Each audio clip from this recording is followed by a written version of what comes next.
नागपूरच्या मानकापूर पोलिसांनी एमडी ड्रग्जसह 3 आरोपींना अटक केली आहे। पोलिसांना गुप्त माहिती मिळाली की वर्ध्यातील काही लोक ड्रग्ज खरेदी करण्यासाठी नागपूरला येत आहेत। त्यावरून पोलिसांनी छापा टाकून 3 आरोपींना अटक केली। यात नागपुरातील कुख्यात एमडी तस्करांचाही समावेश आहे। या कारवाईत पोलिसांनी एकूण 4,24,000 रुपयांचा माल जप्त केला आहे। पेट्रोलिंग दरम्यान मानकापूर पोलीस पथकाला माहिती मिळाली की वर्धा जिल्ह्यातील काही लोक मानकापूर येथील लुंबिनी बुद्ध विहार येथे ड्रग्ज खरेदी करण्यासाठी येणार आहेत।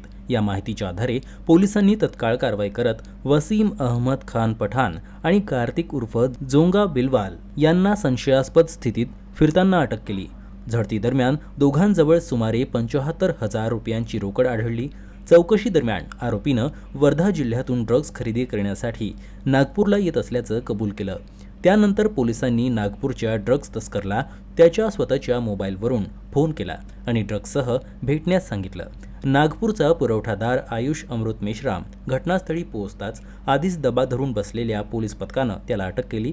त्याच्याकडे सुमारे 20 ग्रॅम एमडी ड्रग्ज आढळून आलं, ज्याची अंदाजे किंमत 2 लाख असल्याचा अंदाज आहे। पोलिसांनी रोख रक्कम, 2 दुचाकी, मोबाईल असा 4,24,000चा मुद्देमाल जप्त केलाय।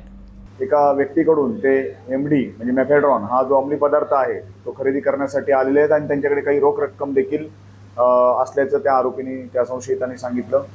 सदरची घटना ही डीबी पथकाचे PSI देशमुख यांनी आम्हाला कळवली। आम्ही निवासस्थानी होतो।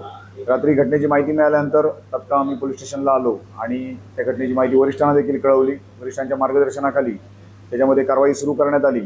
यामध्ये NDPS कायद्याच्या आणि नवीन BNSS कायद्याच्या ज्या काही प्रक्रिया आहेत त्या सगळ्या प्रक्रिया करून त्या ठिकाणी त्या 2 इस्मांच्या मदतीनं जो आरोपी अंमली पदार्थ विक्रीसाठी येणार होता त्याला पकडण्यासाठी सापळा लावण्यात आला।